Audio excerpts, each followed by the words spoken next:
৪৮ ঘন্টার মধ্যে শরীফ ওসমান হাদিকে হত্যা চেষ্টার সঙ্গে জড়িত ব্যক্তিদের গ্রেফতার সহ ৩ দফা দাবি জানিয়েছে ডাকসু। অন্যথায় স্বরাষ্ট্র উপদেষ্টা, আইন উপদেষ্টা ও পররাষ্ট্র উপদেষ্টাকে পদত্যাগ করতে হবে বলে হুঁশিয়ারি দেন তিনি। সচিবালয়ে স্বরাষ্ট্র উপদেষ্টার সাথে বৈঠক শেষে এসব কথা বলেন তিনি। এ সময় স্বরাষ্ট্র উপদেষ্টা বলেন, আসামিদের ধরতে সর্বোচ্চ চেষ্টা চালাচ্ছে সরকার। এর আগে স্বরাষ্ট্র উপদেষ্টার পদত্যাগের দাবিতে শাহবাগ ও শিক্ষা ভবন মোড় ব্লকেট করে শিক্ষার্থীরা। বিস্তারিত জানাচ্ছেন ইয়াসিন রানা। ইনকিলাব মঞ্চের মুখপাত্র ও ঢাকা ৮ আসনের সম্ভাব্য স্বতন্ত্র প্রার্থী ওসমান হাদিকে গুলি করে হত্যা চেষ্টায় জড়িত সন্ত্রাসীদের গ্রেফতার, নিষিদ্ধ সংগঠনের জঙ্গি নেতাকর্মীদের গ্রেফতার, অবৈধ অস্ত্র উদ্ধার সহ ৩ দফা দাবিতে স্বরাষ্ট্র উপদেষ্টার কার্যালয়ে ঘেরাও কর্মসূচি দেয় ডাকসু। এতে বাধা দেয় পুলিশ। দোয়েল চত্বরে পুলিশের ব্লকেট সরিয়ে শিক্ষা ভবন মোড়ে এসে অবস্থান নেয় শিক্ষার্থীরা। টানা তৃতীয়বার অর্জন করেছে দেশের সেরা সুপার ব্র্যান্ড স্বীকৃতি বসুন্ধরা টিস্যু। এদিকে একই দাবিতে শাহবাগ মোড়ে অবস্থান নেয় জাতীয় ছাত্রশক্তির নেতাকর্মীরা। এ সময় স্বরাষ্ট্র উপদেষ্টার সাথে বৈঠক করতে ভিপি সাদিক কাইমের নেতৃত্বে সচিবালয় প্রবেশ করেন ১৪ সদস্যের প্রতিনিধি দল। বৈঠক শেষে সাদিক কাইম বলেন, দাবি না মানলে পদত্যাগ করতে হবে ৩ উপদেষ্টাকে। আগামী ৪৮ ঘন্টার মধ্যে নিষিদ্ধ লীগের বিরুদ্ধে এলাকাভিত্তিক চিরুনি অভিযান শুরু করতে হবে। নিষিদ্ধ ঘোষিত সংগঠনের বিভিন্ন স্তরের সকল সন্ত্রাসীদেরকে গ্রেপ্তার করতে হবে এবং সব ধরনের অবৈধ অস্ত্র উদ্ধার করতে হবে।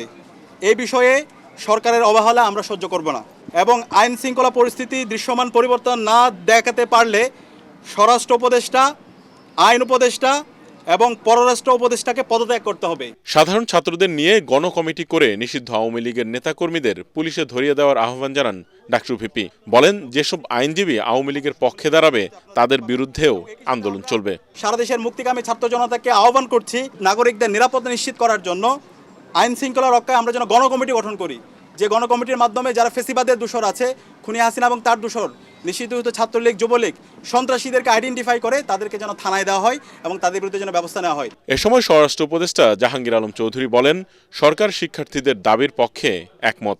কায়েম যে কথা বলছে তার প্রতিটা দাবি যৌক্তিক। আমরা এই দাবিগুলি এর আগেও আমরা কিছু আপনাদের সামনে বলছি যে আমরা ইভেন গতকালকে মিটিংয়ের পরে বলেছি যে এইগুলি আমাদের আরও বেগবান করতে হবে এবং তাদের এই যৌক্তিক দাবিগুলি আমরা অবশ্যই করব। ওসমান হাদির ওপর হামলাকারীরা সীমান্ত দিয়ে পালিয়ে ভারত চলে যাওয়ার বিষয়ে প্রশ্ন করলে এড়িয়ে যান স্বরাষ্ট্র উপদেষ্টা। সবকিছু তো এখানে বলা যাবে না। গণতন্ত্রকামী জনগণ ঐক্যবদ্ধ থাকলে নির্বাচন কেউ ঠেকাতে পারবে না। যারা জনগণকে ভয় দেখাতে চায় তারা ব্যর্থ হবে বলে মন্তব্য করেছেন বিএনপির ভারপ্রাপ্ত চেয়ারম্যান তারেক রহমান। বিজয় দিবসের আলোচনা সভায় তিনি অভিযোগ করেন, জনগণের সরকার প্রতিষ্ঠিত না হলে যাদের লাভ হবে তারাই নানা অপকর্মের মাধ্যমে নির্বাচন ঠেকানোর চেষ্টা করছে। বিজয়ের সুফল প্রত্যেক নাগরিকের ঘরে পৌঁছে দিতে জনগণের সমর্থন চান তারেক রহমান। কামরুজ্জামান রাজীবের রিপোর্ট। মহান বিজয় দিবস উপলক্ষে আলোচনা সভায় বক্তারা বলেন, ৭১-এর লড়াইয়ের ঘোষণার মধ্য দিয়ে স্বাধীনতার সোপান রচনা করেছিলেন জিয়াউর রহমান। এরপর ৭৫-এ বহুদলীয় গণতন্ত্র প্রতিষ্ঠা করে দেশকে একদলীয় বাকশাল থেকে রক্ষা করেছিলেন তিনি। পরবর্তীতেও বারবার বিএনপি ছিল গণতন্ত্রের রক্ষা কবচ। নেতারা বলেন, এবারও জনগণকে নিয়ে বিএনপি সে ভূমিকা রাখবে। গণতন্ত্রের বিজয়কে কলঙ্কিত করার চেষ্টা সফল হতে দেয়া হবে না। অনেকে এককভাবেই সরকারের পতনের দাবি করে, আবার কি বলে জানেন, আবার বলে ১৭ বছর আপনারা কোথায় ছিলেন। কাকে জিজ্ঞেস করে? বিএনপিকে। সবচেয়ে হাসি পায়, আরে ভাই ১৭ বছর তোমরা কোথায় ছিলা? যে দলটি সেদিন ১৯৭১ সালে স্বাধীনতার বিরোধিতা করেছিল, সেই রাজনৈতিক শক্তি যারা ১৯৪৭ সালে পাকিস্তানের বিরোধিতা করেছিল, তারা আজকে নতুন করে বাংলাদেশের স্বাধীনতাকে নস্যাৎ করতে চায়, গণতন্ত্রকে নস্যাৎ করতে চায়, মানুষের আশা আকাঙ্ক্ষাকে ধ্বংস করে দিতে চায়। বন্ধুগণ, এই আগামী নির্বাচন আমাদের সেই নির্বাচন, যে নির্বাচনে এই দেশে উদার গণতান্ত্রিক একটা বাংলাদেশ আমরা নির্মাণ করব নাকি পশ্চাৎপদ একটা বাংলাদেশের দিকে চলে যাব, এই নির্বাচনে সেই সিদ্ধান্ত হবে। বন্ধুগণ, এতে ভার্চুয়ালি যুক্ত হয়ে দলের ভারপ্রাপ্ত চেয়ারম্যান তারেক রহমান বলেন, একসময় পলাতক স্বৈরাচার মুক্তিযুদ্ধের ইতিহাস বিকৃত করার চেষ্টা করেছে, এখন ৭১-এর পরাজিত শক্তি বিজয়ের নতুন ইতিহাস রচনার চেষ্টা করছে। পরিস্থিতির সুযোগ নিয়ে এখন আবার মুক্তিযুদ্ধের পরাজিত একটি চক্র বিজয়ের নতুন ইতিহাস রচনার অপচেষ্টা তারা করছে। পরাজিত চক্রকে মোকাবেলায় প্রতিশোধ, প্রতিহিংসার পরিবর্তে বিজয়ের সফল প্রতিটি মানুষের ঘরে পৌঁছে দেবার জন্য স্বনির্ভর সমৃদ্ধ একটি গণতান্ত্রিক বাংলাদেশ প্রতিষ্ঠাই হোক এবারের বিজয় দিবসে আমাদের অঙ্গীকার। তিনি বলেন, নির্বাচন ঠেকাতে ষড়যন্ত্র থেমে নেই, হাদির উপর হামলা সে ষড়যন্ত্রের অংশ। অধিকার প্রতিষ্ঠার মিছিল অব্যাহত রাখলে ষড়যন্ত্রকারীরা পিছু হটতে বাধ্য হবে। দেশে জনগণের ভোটে জনগণের সরকার প্রতিষ্ঠিত না হলে কাদের লাভ? প্রিয় ভাই বোনেরা, আমি বিশ্বাস করি এসব প্রশ্নের জবাবের মধ্যেই হাদির ঘাতকেরা লুকিয়ে রয়েছে। প্রতিটি আন্দোলন সংগ্রামে প্রমাণিত হয়েছে, জনগণ ঐক্যবদ্ধ থাকলে জনতার বিজয় কেউ ঠেকিয়ে রাখতে পারে না। আমি দৃঢ় কণ্ঠে বলতে চাই, নির্ধারিত সময় নির্বাচন ইনশাআল্লাহ অনুষ্ঠিত হবে। স্বনির্ভর বাংলাদেশ গড়ে বিজয়কে সুসংহত করাই বিএনপির লক্ষ্য বলেও জানান তারেক রহমান। আসন্ন জাতীয় নির্বাচন অতীতের যে কোনো নির্বাচনের চেয়ে জটিল এবং গুরুত্বপূর্ণ। কেন? এবারের নির্বাচনের সঙ্গে জড়িত আছে বর্তমান এবং ভবিষ্যৎ প্রজন্মের স্বাদ, আশা, আকাঙ্ক্ষা, স্বার্থ এবং সম্ভাবনা। বাংলাদেশ কিন্তু হঠাৎ করে যে নির্বাচন কমিশন ওসমান হাদির উপর হামলাকে বিচ্ছিন্ন ঘটনা বলে দায় এড়াতে চায়, তাদের দায়িত্বে থাকার কোনো অধিকার নেই বলে মন্তব্য করেছেন জাতীয় নাগরিক পার্টির আহ্বায়ক নাহিদ ইসলাম। ওসমান হাদির উপর হামলায় গোয়েন্দার ব্যর্থতার জন্য সরকারকে জবাব দিতে হবে বলে হুঁশিয়ারি দিয়েছেন জামায়াতে ইসলামের সেক্রেটারি জেনারেল মিয়া গোলাম পরোয়ার।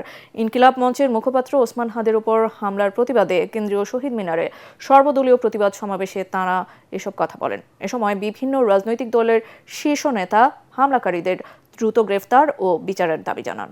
জামিল হাসান শান্তর রিপোর্ট।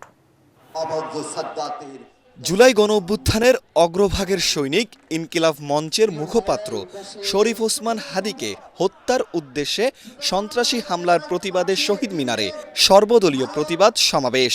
বিভিন্ন রাজনৈতিক দল, সামাজিক, সাংস্কৃতিক ও পেশাজীবী সংগঠন সহ সর্বস্তরের বিক্ষুব্ধ মানুষ এতে যোগ দেন। আইন শৃঙ্খলার পরিস্থিতি নিয়ন্ত্রণে সরকারের ব্যর্থতার সুযোগে পতিত স্বৈরাচারের সন্ত্রাসীরা হত্যার উদ্দেশ্যেই জুলাই যোদ্ধা হাদির উপর হামলা করেছে বলে অভিযোগ করেন বক্তারা। আইন শৃঙ্খলা কমিটি গঠন করুন, সমস্ত রাজনৈতিক দল মিলে একসাথে কমিটি গঠন করুন। তাদের দায়িত্ব হবে ফ্যাসিবাদী এবং ফ্যাসিবাদী দোষরদের চিহ্নিত করে তাদেরকে আইনের হাতে সোপর্দ করা। এনসিপির আহ্বায়ক নাহিদ ইসলাম বর্তমান সরকার ও নির্বাচন কমিশন দিয়ে আদৌ সুষ্ঠু, নিরপেক্ষ, শান্তিপূর্ণ নির্বাচন সম্ভব কিনা তা নিয়ে সংশয় প্রকাশ করেন। তারা খুনিকে বাংলাদেশের বর্ডার থেকে পার হতে দিতে পারে, তারা ৭২ ঘন্টা পার হলেও কোনো খুনিকে গ্রেফতার করতে সক্ষম হয় না। ফলে শুধু স্বরাষ্ট্র উপদেষ্টা নয়, কোথা থেকে এই ধরনের খেলা চলছে সেই ডিপ স্টেট নিয়ে আপনাদেরকে কথা বলতে হবে, সেই গোয়েন্দা সংস্থা নিয়ে আপনাদেরকে কথা বলতে হবে।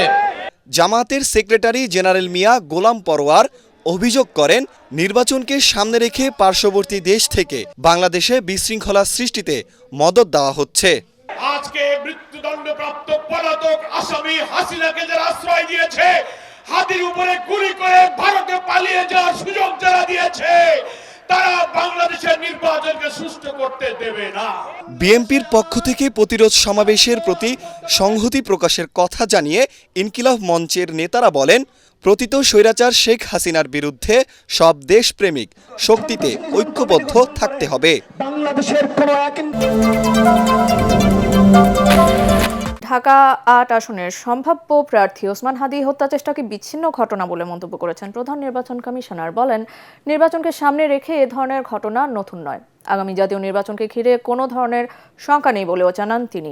রাজধানীর গুলশানে ইয়ুথ ভোটার অনুষ্ঠান উদ্বোধনের পর এসব কথা বলেন সিইসি। বিস্তারিত জানাচ্ছেন সৈয়দ রিয়াজ। নতুন উদ্দীপনা নিয়ে প্রথমবারের মতো জাতীয় নির্বাচনে ভোটাধিকার প্রয়োগের উদ্দেশ্যে ভোটকেন্দ্রের বাইরে লাইনে দাঁড়িয়ে অপেক্ষা করছেন তরুণ ভোটাররা। এখানে উপস্থিত সকলেই নতুন।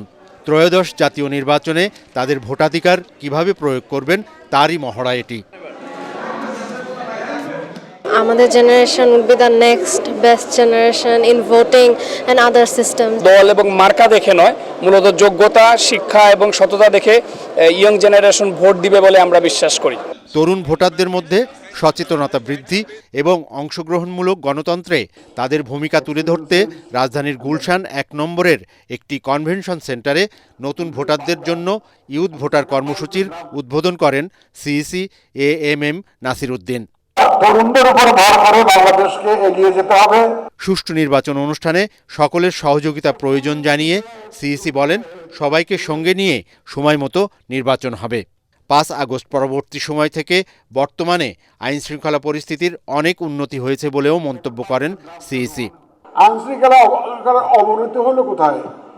একটু মাঝে মধ্যে দুই একটা খুন খারাপি হয়, এই যে হাদির একটা ঘটনা হয়েছে, আমরা এগুলো বিচ্ছিন্ন ঘটনা বলে মনে করি। এই ধরনের ঘটনা তো সবসময় ছিল। আগে কি আহসানুল্লাহ মাস্টার খুন হয় নাই? এরকম তো অনেক আগে হয়েছে, ঘটনা তো অনেক আছে। আমাদের কিবরিয়া সাহেব, যে ফরমার ফরেন মিনিস্টার কিবরিয়া সাহেব খুন হন নাই। ইলেকশন আসলে এই ধরনের ঘটনা হয় বাংলাদেশে, এগুলো নতুন কিছু না। সিইসি আরও বলেন, ৫৪ বছরের মধ্যে এবারই প্রথমবারের মতো পোস্টাল ভোটের আয়োজন করা হয়েছে এবং একই দিনে গণভোটও হবে।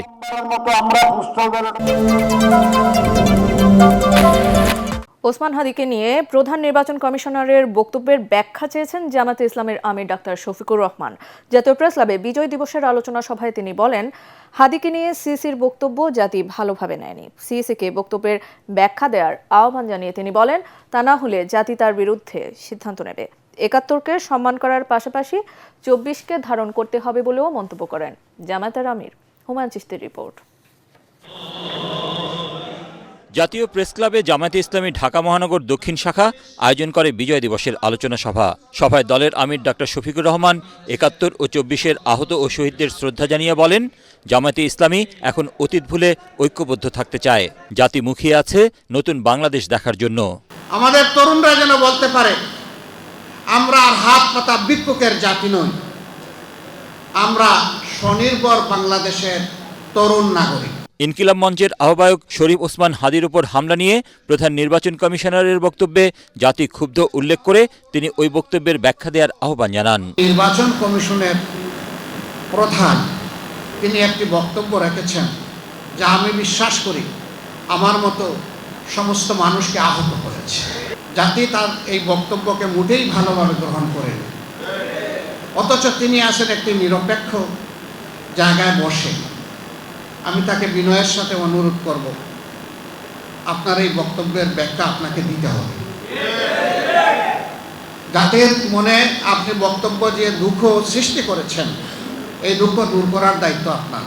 দেরি না করে তিনি যেন তার বক্তব্যটি জাতির সামনে স্পষ্ট করেন, তাহলে জাতি তার ব্যাপারে যদি কোনো দুঃখ পেয়ে তাকে হয়তো দূর হবে, না হয় জাতি সিদ্ধান্ত নেবে। অনেকেই অন্তর্বর্তী সরকারের কয়েকজন উপদেষ্টার পদত্যাগের দাবি তুলছে জানিয়ে শফিকুর রহমান বলেন, পদত্যাগ নয়, সরকার নিজেদের প্রমাণ করুক। এইরকম তরুণ বিপ্লবীরা আহত হবে, মৃত্যুর দুয়ারে চলে যাবে, তারপরে সরকার নড়ে চড়ে বসবে, আমরা এটাও চাই না। এই দুঃসাহস কেউ যাতে না দেখাতে পারে, এই জন্য সরকারকে তার দায়িত্ব অবশ্যই পালন করতে হবে। আজকে অনেকের পদত্যাগের ব্যাপারে দাবি উঠেছে, আমরা তাদেরকে অনুরোধ করব, আপনারা পদত্যাগ নয় বরঞ্চ দায়িত্ব পালনের যোগ্য, এটাও আপনারা প্রমাণ করুন। বিকৃত তথ্য প্রচার না করতে গণমাধ্যমের প্রতি আহ্বান জানান জামায়াতে ইসলামের আমির।